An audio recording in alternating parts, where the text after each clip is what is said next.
नमस्कार दोस्तों, आज की इस वीडियो में मैं आपको बताने वाला हूँ सेल्फ लव करने का सबसे आसान तरीका। वो तरीका जो मैं भी अपनी लाइफ में फॉलो करता हूँ, क्योंकि सेल्फ लव एक ऐसी चीज है जो आपके अंदर होनी चाहिए। लेकिन सेल्फ लव का जो तरीका होता है जो मोस्टली लोग फॉलो करते हैं वो मुझे बहुत ज्यादा डिफिकल्ट लगता है। तो इसके लिए मैं ये तरीका यूज करता हूँ मेरी लाइफ में सेल्फ लव करने के लिए, और ये बहुत इजी है, कोई भी कर सकता है। और जब आप करोगे तो आप अपनी लाइफ में देखोगे कि कितने अमेजिंग चेंजेस आपको मिलते हैं। अब मेरा तरीका बताने से पहले ये जानना आपके लिए जरूरी है कि इस तरीके को करने के पीछे का मेरा रीजन क्या होता है, यानी किस इंटेंशन के साथ मैं इस सेल्फ लव को करता हूँ। तो सेल्फ लव की स्टार्टिंग होती है क्रिटिसिज्म को स्टॉप करने से, जो कि आपको अपने लिए भी करना होता है और दूसरों के लिए भी करना होता है। यानी अगर आप सेल्फ लव में हो तो ना आप अपने आप को कभी क्रिटिसाइज करोगे, ना ही कभी किसी दूसरे पर्सन को उस चीज के लिए क्रिटिसाइज करोगे। अब सेल्फ क्रिटिसिज्म का मतलब ये होता है, यानी खुद को क्रिटिसाइज करने का मतलब ये होता है कि अपनी स्किन को या अपने हेयर को, अपनी बॉडी को,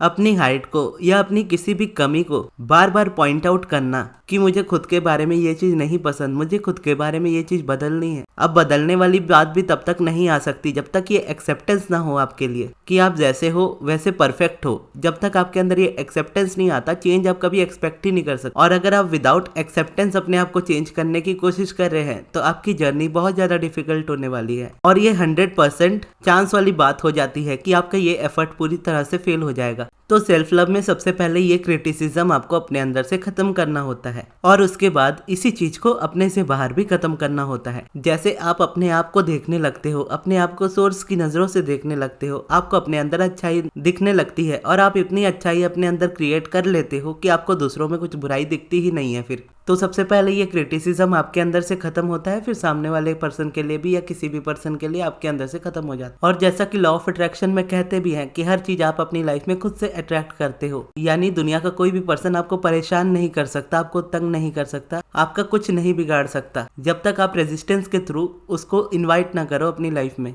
और सेल्फ लव में क्रिटिसिज्म के बाद सबसे ज्यादा जो इम्पोर्टेंट होता है वो है फॉरगिवनेस, यानी चाहे आपके साथ किसी भी पर्सन ने कितना ही गलत क्यों ना किया हो, आपको उसको माफ करना ही होगा अगर आप अपनी लाइफ में आगे बढ़ना चाहते हो तो। अब ये दो कॉन्सेप्ट जो होते हैं सेल्फ लव के, ये बहुत ज्यादा इंपॉर्टेंट होते हैं और सबसे ज्यादा यही मैटर करते हैं। एक तो क्रिटिसिज्म को स्टॉप करना अपने लिए भी और दूसरों के लिए भी, और दूसरा हर किसी को माफ कर देना। लेकिन जब आप रेजिस्टेंस में होते हो तो माइंड एक पैटर्न में चल रहा होता है, एक मोमेंटम में चल रहा होता है, जो कि इतना रेजिस्टेंस का होता है जहां पर क्रिटिसिज्म आपकी नेचुरल हैबिट आप कह सकते हो बन जाती है। और उस सिचुएशन में आपको हमेशा अपना पास्ट याद आता है कि आपके साथ किस पर्सन ने किस तरह से बिहेव किया, किसने आपको धोखा दिया, ये सारी चीजें आपको माइंड में हमेशा याद आती हैं। तो उस जगह पर आप फॉरगिवनेस करने की सोचते भी नहीं हो, ना ही आप अगर कोशिश भी करते हो तो हो नहीं पाता है, क्योंकि जब आप फॉरगिवनेस नहीं करना चाहते हो और उसके बावजूद अगर आप कर रहे हो, कोशिश भी कर रहे हो, तो वो सबसे पहले आपको प्रॉब्लम देता है। आपकी रेजिस्टेंस घटने की जगह उल्टा बढ़ने लगती है, काफी ज्यादा बढ़ने लगती है। लेकिन अब किया क्या जा सकता है, क्योंकि सॉल्यूशन तो यही है, जब तक आपके अंदर से फॉरगिवनेस नहीं होगी, आपके अंदर से वो क्रिटिसिज्म बाहर नहीं निकलेगा, आप अलाइनमेंट में या आप सेल्फ लव में नहीं आ पाओगे। और अगर आप नहीं आ पाओगे उस चीज में, तो जो आप एक्सपेक्ट कर रहे हो रिजल्ट अपनी लाइफ में, वो आपको नहीं मिलेगा। तो सॉल्यूशन तो आपको भी निकालना पड़ेगा उस जगह से निकलने के लिए। तो वही सॉल्यूशन कहीं ना कहीं मेरी लाइफ में भी निकला था, क्योंकि जब मैं ऐसे फेज में था मेरे लाइफ के जहां पर ना मैं किसी को फॉरगिव करना चाहता था और क्रिटिसिज्म एक तरह से नेचुरल हैबिट बन चुकी थी मेरी, तो उसमें से बाहर आना जरूरी था। अब कैसे भी आऊं, बस आना था, ये जरूरी था। फिर वहां से ये स्टार्ट होता है जिस तरीके से मैं सेल्फ लव को फॉलो करता हूं। अब इसको जानने के लिए आपको ये जानना होगा कि इमोशनल साइकिल क्या होता है। इमोशनल साइकिल का कॉन्सेप्ट मैंने सबसे पहली बार अब्राहम हिक्स की book ask and it is given में पढ़ा था, और वहीं से मैं देखूंगा कि कहीं ना कहीं मेरी लाइफ पूरी चेंज हुई, क्योंकि उसमें जो टीचिंग थी वो मेरे अकॉर्डिंग सबसे ज्यादा प्रैक्टिकल लगी कि मैं जिस जगह पर हूँ उस जगह से मैं जहाँ पर जाना चाहता हूँ, इवन दो मेरी मर्जी नहीं है, मैं नहीं चाहता किसी को माफ करना, स्टिल उस तरह की सिचुएशन से और लाइफ की किसी भी तरह की सिचुएशन आए उसमें से बाहर कैसे निकला जाता है, ये मैंने इमोशनल साइकिल से सीखा। अब इमोशनल साइकिल होता क्या है? इमोशनल साइकिल एक स्केल की तरह है जिसमें हमारे अंदर के हर एक इमोशंस होते हैं, और उस इमोशन से क्या क्रिएट होता है, अलाइनमेंट या रेजिस्टेंस, ये अब्राहम ने उसमें बताया था। अब ये मैं आपको अपने तरीके से बताऊंगा कि कैसे मैंने इसको समझा और कैसे आप इसको इजीली समझ सकते हो। क्योंकि अगर मैं बोलूं तो अगर आप इस चीज को समझ जाते हो तो लॉ ऑफ अट्रैक्शन आपके लिए चुटकी बजाने जैसा हो जाता है। इमोशंस में हमारे अंदर हर एक इंसान में हर तरह के इमोशंस होते हैं, नेगेटिव भी होते हैं, पॉजिटिव भी होते हैं। अगर कोई कहता है कि मेरे अंदर कोई नेगेटिव इमोशन नहीं है तो वो झूठ बोलता है, क्योंकि दुनिया के हर एक इंसान के अंदर प्यार का इमोशन भी है, ग्रेटिट्यूड का इमोशन भी है, एप्रिसिएशन का इमोशन भी है, बिलीफ का इमोशन भी है, कॉन्फिडेंस का भी इमोशन है। उसी तरह से दुनिया के हर एक इंसान के अंदर एंगर का इमोशन भी है, जेलसी का भी इमोशन है, ब्लेम का भी इमोशन है, फ्रस्ट्रेशन का भी इमोशन है। अब यहाँ पे जो अननेचुरल होता है, यानी जो हमारी इमोशन की जो नेचुरल स्टेट नहीं है, वो इमोशन होते हैं डिप्रेशन, स्ट्रेस, एंग्जाइटी। क्योंकि बॉडी इस तरीके से नहीं बनी है कि वो डिप्रेशन, एंग्जाइटी और स्ट्रेस जैसी फीलिंग को क्रिएट करे। लेकिन जब हम अपने आप को रेजिस्टेंस में बहुत ज्यादा नीचे लेकर चले जाते हैं, तो उसके नीचे जब वो ब्रेक हो जाता है, यानी एंगर, फ्रस्ट्रेशन, जेलसी, ब्लेम, अगर आप यहाँ तक भी इमोशन में हो तो आप अपने आप को ये कह सकते हो कि आप नेचुरली कैपेबल हो बिना किसी की हेल्प के उस जगह से निकलने के लिए, उस इमोशन से निकलने के लिए। लेकिन उस इमोशन को जब आप ब्रेक करके उसके नीचे चले जाते हो तो डिप्रेशन, स्ट्रेस, एंग्जाइटी वाली सिचुएशन आती है। तो उसको आपको बड़ी केयरफुली हैंडल करना पड़ता है, क्योंकि वो एक तरीके से ऐसा होता है कि आपकी बॉडी का सर्वाइवल मोड आप ब्रेक कर देते हो। यानी कि आपकी बॉडी इस तरीके से बनी हुई है कि वो अपने आप को हर सिचुएशन में ढाल सकती है और उसको सर्वाइव कर सकती है। लेकिन ये जो इमोशन होते हैं, जो अननेचुरल होते हैं, यहाँ पर आप अपने होश में पूरी तरह से नहीं रह पाते हो। आपको उतनी समझ उस वक्त नहीं आ पाती है, या उतनी चीजें आप नहीं कर पाते हो जब आप स्ट्रेस, एंग्जाइटी या डिप्रेशन में होते हो। आपको लोगों से डर लगने लगता है, आपको अपने आप से डर लगने लगता है, आपको बाहर जाने से डर लगने लगता है, कई रातों तक आपको नींद नहीं आती है। तो ये सारी प्रॉब्लम्स उस जगह पर होती है। तो अब मैं इसको आपको 1 to 10 करके समझाऊंगा। यानी मान लीजिए एक स्केल है और ये इमोशनल स्केल है जिसमें 1 से लेकर 10 तक पॉइंट्स है, जिसमें हर एक इमोशन कौन से हैं आपको ये जानना ज्यादा जरूरी नहीं है। सबसे इंपॉर्टेंट इमोशंस कौन से हैं वो जानना जरूरी है। सबसे पहले नंबर 1 पे जो इमोशंस आते हैं वो बॉडी की सबसे ज्यादा नेचुरल स्टेट होती है। यानी आप लॉ ऑफ अट्रैक्शन फॉलो करो या ना करो, अगर आपके अंदर रेजिस्टेंस नहीं है तो आप इस इमोशन वाले स्टेट में होंगे, और इस इमोशन में आप जो चाहोगे वो आपकी लाइफ में इजीली मैनिफेस्ट होगा। और ये इमोशन है लव का, जॉय का, ग्रेटिट्यूड का, एप्रिसिएशन का, नॉलेज का, पावर का, विजडम का। अब ये तो मैंने आपको 5-6 इमोशन बताए। अब इन 5-6 को भी देखने की जरूरत नहीं है, आप सिर्फ एक ही को देखो, और ये एक नंबर में ही 5-6 इमोशन है। तो इसमें सेल्फ लव की बात कर रहे हैं तो हम मान लेते हैं कि नंबर 1 पे है लव, यानी प्यार, और उसके बाद आप समझ लो 2, 3, 4 ऐसे ही कॉन्फिडेंस, बिलीफ, होप इस तरीके से आते हैं। और नंबर 5 आप समझ लो एक न्यूट्रल स्टेट है, जहां पर आप ना रेजिस्टेंस में हो ना आप अलाइनमेंट में हो, क्योंकि 1 से लेकर 10 का इमोशन स्केल है। अगर 1 to 5 के बीच में आप हो तो अलाइनमेंट में हो, 5 to 10 के बीच में अगर आप हो आप रेजिस्टेंस में हो, और अगर 5 नंबर पे आप हो तो 5 नंबर पे आप 50-50 हो। तो 50-50 वाली स्टेट में आप अपनी लाइफ में अच्छा भी मैनिफेस्ट करते हो, थोड़ा बहुत रेजिस्टेंस भी मैनिफेस्ट करते हो, वो भी प्रॉब्लम वाली बात नहीं है, क्योंकि आप अपने नेचुरल स्टेट में एटलीस्ट रहते हो। अब उसके बाद 5 to 10 के बीच में अगर आप देखोगे तो एंगर, ब्लेम, फ्रस्ट्रेशन, जेलसी इस तरह के इमोशन आपको 5 to 9, 6 to 9 में दिखेंगे। और नंबर 10 का जो इमोशन होता है यानी डिप्रेशन,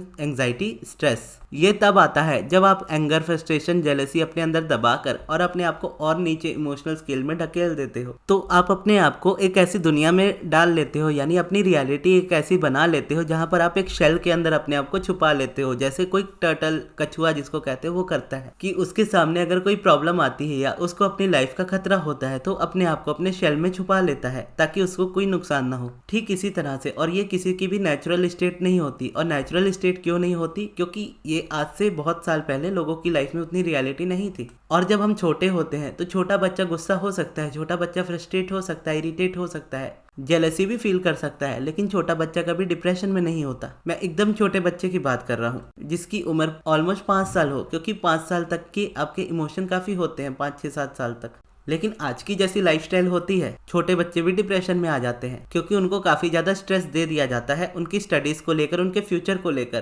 क्योंकि उनको सिखाया जाता है कि फ्यूचर बहुत ज्यादा आपका या इस दुनिया का डिफिकल्ट होने वाला है। तो वैसी जगह पे आपको अपने आप को हमेशा तैयार करना है। अब वो छोटा बच्चा है, उसके खेलने कूदने की उम्र है, अगर उस उम्र में ही उसके माइंड में इस चीज का डर क्रिएट कर दिया जाए कि तुम्हारी लाइफ में आगे जाकर ये हो सकता है अगर तुम नहीं पढ़ोगे तो जो पोटेंशियल उस बच्चे में पढ़ने का होगा भी, वो बच्चा उस चीज को रिलीज कर देगा एकदम। वो पूरे पोटेंशियल के साथ पढ़ाई कर ही नहीं पाएगा, और एट द एंड वो इस तरह के फेज में आ जाएगा जहां उसे हेल्प पड़ेगी अपने इमोशंस को बैलेंस में रखने के लिए। अब आप अपने आप को अपनी रियलिटी के हिसाब से देख के समझो कि आप इस इमोशंस में कहां पर हो। अगर आप 1 to 4 यानी 1 to 5 के अंदर हो तो आप अलाइनमेंट में हो, 6 to 9 के बीच में हो तो आप रेजिस्टेंस में हो, 10 नंबर में हो तो भी रेजिस्टेंस में हो। लेकिन 10 नंबर ऐसा है जहां पर आपको प्रोफेशनल कोई हेल्प लेनी पड़ती है। जैसे कि जब मैंने मेरी जर्नी स्टार्ट की थी मैं नंबर 10 पे था, फिर उस नंबर 10 से मैं उठते हुए नंबर 1 तक आया, और उसको मेंटेन किया और आगे बढ़ाता गया। अब आप भी स्केल में किस नंबर पर हो वो उतना इम्पोर्टेंट नहीं है, उस स्केल में आपका डायरेक्शन कहाँ है वो ज्यादा इंपॉर्टेंट है।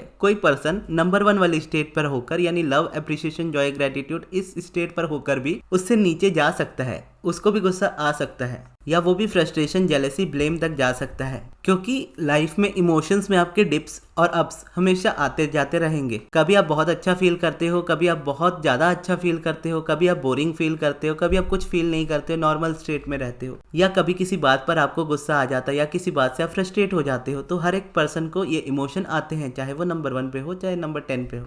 लेकिन ये देखना जरूरी है कि जब आप नंबर 1 वाली पोजीशन पे होते हो तो वहां पर से जब डिप होता है आपका इमोशन, तो आपको पता होता है कि अपने इमोशंस को कैसे संभाला जाता है। तो आप थोड़ी देर के लिए फ्रस्ट्रेट, इरिटेट या गुस्सा होकर के उस जगह से इजीली निकल जाते हो। लेकिन जो person already anger, frustration, jealousy, blame ऐसी स्टेट में होता है तो उसके भी इमोशंस में डिप आते हैं। तो अगर वो ऑलरेडी 8 या 9 नंबर पे है तो उसके बाद उसके इमोशन में डिप आएगा तो वो तो डिप्रेशन में ही जाएगा। अगर नंबर 1 इमोशन वाले पर्सन की लाइफ में कोई रेजिस्टेंस आने की कोशिश करे या कॉन्ट्रास्ट आए या उसको कोई बात को लेकर गुस्सा है, वो ज्यादा से ज्यादा कितना नीचे जा सकता है? अगर 1 नंबर पे हो सकता है 2 पे आ जाए, 3 पे आ जाए, 4 पे आ जाए, 5 तक गिर जाए, 6, 7, 8 तक गिर जाए। उसके पास खुद को संभालने के बहुत सारे मौके होते हैं। लेकिन जो ऑलरेडी नीचे वाली स्टेट पे है, 5 से 9 में या 10 नंबर पे है, उसके लिए बहुत ज्यादा मुश्किल हो जाता है। और कई बार ऐसा होता है कि इसमें भी वो नीचे को ही जा रहे होते हैं। और ये सबसे ज्यादा इंपॉर्टेंट होता है कि डायरेक्शन आपका कहाँ पर है। अब चाहे आप नंबर 1 पे हो, नंबर 5 पे हो, नंबर 10 पे हो, किसी भी नंबर पे आप हो, आपका डायरेक्शन हमेशा अपवर्ड्स होना चाहिए। यानी आपको इमोशनल साइकिल में सबसे ऊपर ही हमेशा जाते जाना है और ये आपको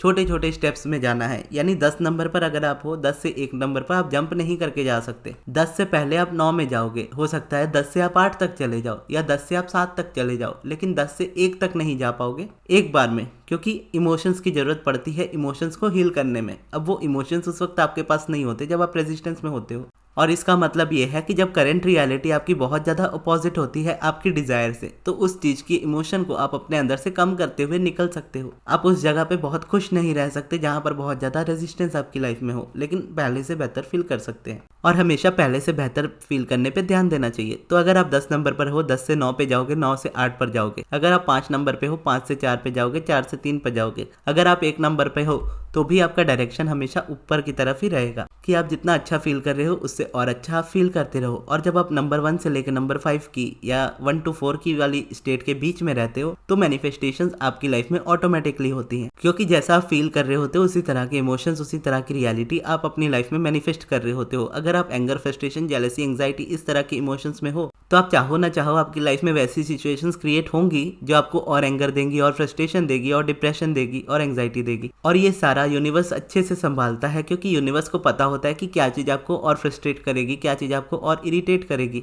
आपकी जॉब जाने से आपके अंदर कौन सा इमोशन आएगा, आप डिप्रेशन फील करोगे, एंगर फील करोगे, ये सारी चीजें यूनिवर्स जानता है। तो अगर आप डिप्रेशन की फीलिंग में कंटिन्यू रहने की कोशिश करते हो और आप जॉब में हो तो यूनिवर्स को पता होगा कि अगर आपकी जॉब आपके हाथ से चली जाती है तो आपका डिप्रेशन और ज्यादा बढ़ जाएगा। तो इस जगह पर यूनिवर्स ये कभी नहीं देखेगा कि आप अपनी लाइफ में क्या चाहते हो। यूनिवर्स इस जगह पर हमेशा ये देखेगा कि आप किस इमोशन में हो, और जिस इमोशन में हो उस इमोशन को बढ़ाने के लिए कोई रियलिटी आपकी लाइफ में दे देगा। अब वो रियलिटी हो सकता है उस वक्त आपके लिए जॉब हो, तो आपकी जॉब जाएगी जिसकी वजह से आपकी लाइफ में डिप्रेशन और बढ़ जाएगा। उसी तरह से जब आप जॉय, लव, ग्रेटिट्यूड या समझ लो आप ग्रेटिट्यूड की इमोशन में हो तो ये ग्रेटिट्यूड का इमोशन यूनिवर्स समझेगा और यूनिवर्स को पता होगा, ऑलरेडी पता होता है कि आपकी लाइफ में वो क्या चीज, यानी यूनिवर्स आपको क्या ऐसा देगा जिससे आप उस ग्रेटिट्यूड को और ज्यादा फील कर पाओ और ज्यादा उस ग्रेटिट्यूड के इमोशन को बढ़ा पाओ। फिर वो आपकी डिजायर, आपके वोटेक्स को देखेगा, अच्छा इस पर्सन को अपनी जॉब चाहिए और जॉब के लिए ये ग्रेटफुल फील होगा, तो वो आपको आपकी डिजायर्ड जॉब दे देगा, आप ग्रेटफुल फील करोगे और उस ग्रेटिट्यूड की फीलिंग में आप कंटिन्यू रहोगे। तो फिर यूनिवर्स बोलेगा कि इसकी ग्रेटिट्यूड की फीलिंग को और बढ़ाना है, इसे और क्या पसंद है, अच्छा इसे स्पेसिफिक पर्सन चाहिए, इसे इसका स्पेसिफिक पर्सन भी दे दो।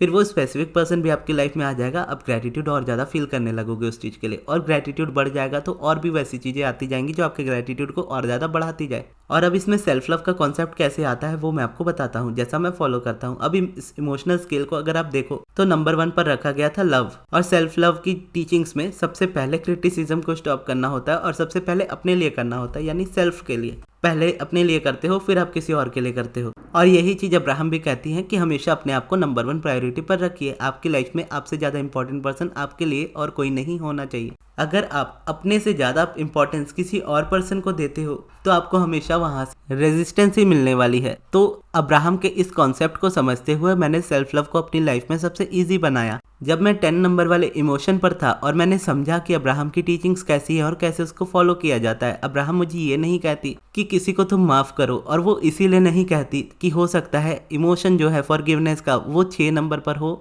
और मेरा नंबर है 10, यानी मैं 10 नंबर पर हूँ इमोशनल स्केल में। अगर मुझे 10 से 6 तक जाना है तो मैं इजीली 10 से 6 तक जा सकता हूँ, लेकिन डायरेक्ट 10 से 6 पे नहीं जा सकता। 10 से पहले 9 पे जाऊंगा, 9 से फिर 8 पे जाऊंगा, 8 से 7 पे जाऊंगा, 7 पे 6 पे जाऊंगा। और उस वक्त मैं नंबर 10 पे खड़ा था तो मेरे लिए 6 तक जाना था मुझे, लेकिन उसी वक्त नहीं जाना था। तो इसके लिए फॉरगिवनेस जरूरी थी, लेकिन उसी वक्त जरूरी नहीं थी। तो उस वक्त तक मैं जिसको नहीं माफ करना चाहता था मैंने उसको कभी भी माफ नहीं किया। और जब मेरी वाइब्रेशंस बढ़ती गई तो मैंने करना नहीं भी चाहा, स्टिल वो चीज हो गई, ऑटोमेटिकली हो गई। क्योंकि जैसा मैंने कहा कि जिस इमोशन में आप होते हो उस तरह की सिचुएशन आपकी लाइफ में यूनिवर्स डाल देता है जहां पर वो चीज और बढ़ जाती है। अब मेरे अंदर एंगर था, फ्रस्ट्रेशन था, तो लाइफ में सिचुएशन वैसी बनती थी जहां पर एंगर फ्रस्ट्रेशन मेरी लाइफ में और बढ़ जाए। जब मैं उस इमोशन को हील करता हुआ आगे बढ़ता गया तो जब मेरे अंदर बिलीफ वाले इमोशन आए तो मेरी लाइफ में वैसी चीजें और होने लगी जिससे मेरा बिलीफ स्ट्रांग हो। और क्योंकि ये सेल्फ से शुरू हुआ था, यानी जैसा अब्राहम कहती है कि सबसे पहले अपने आप को प्रायोरिटी देनी है, अपने आप के लिए सबसे पहले करना है, फिर किसी और के लिए करना है।